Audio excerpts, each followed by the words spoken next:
Hello mga ka-indie! Naalala niyo pa ba nung nakaraang linggo? Nung gumawa tayo ng puso ng saging pizza overload?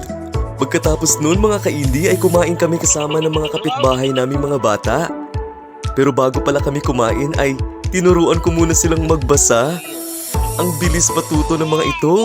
Mga fast learners talaga. Amazing!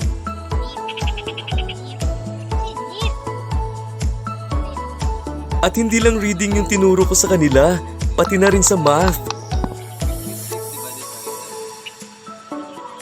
Heavy! Heavy. Heavy!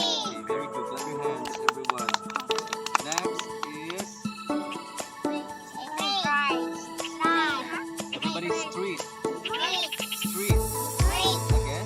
Okay, very good. Clap your hands. At syempre pagkatapos namin mag-aral, ay naglaro kami ng dart. Wala kaming pansabit, kaya nag-volunteer itong si Ate Melody na maghawak ng dartboard.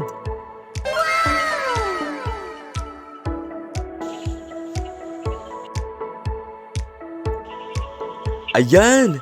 At busog na ang ating mga kids mga ka-indie. Hanggang sa susunod, paalam!